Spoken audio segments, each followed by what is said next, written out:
नमो बुद्धाय दोस्तों।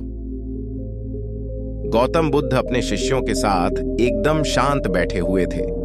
उन्हें इस प्रकार बैठे हुए देख शिष्य चिंतित हुए कि कहीं वह अस्वस्थ तो नहीं है। एक शिष्य ने उनसे पूछा कि आज वह मौन क्यों बैठे हैं, क्या शिष्यों से कोई गलती हो गई है। इसी बीच एक अन्य शिष्य ने पूछा कि क्या वह अस्वस्थ हैं, पर बुद्ध मौन रहे।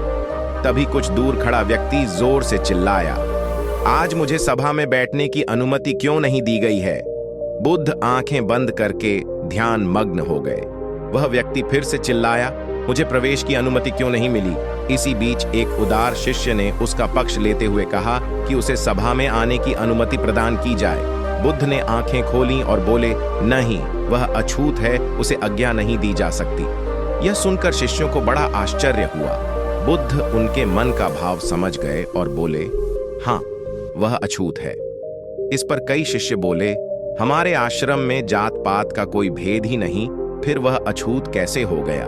तब बुद्ध ने समझाया, आज वह क्रोधित होकर आया है। क्रोध से जीवन की एकाग्रता भंग होती है। क्रोधी व्यक्ति प्राय मानसिक हिंसा कर बैठता है, इसलिए जब तक वह क्रोध में रहता है तब तक अछूत होता है। इसलिए उसे कुछ समय एकांत में खड़े रहना चाहिए।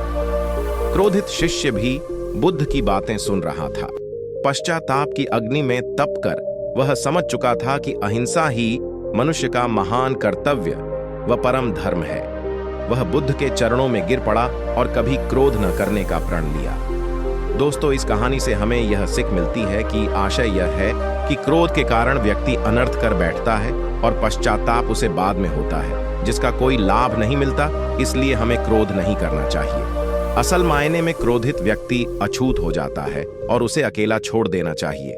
क्रोध करने से तन, मन और धन तीनों की हानि होती है। क्रोध से ज्यादा हानिकारक कोई और वस्तु नहीं है।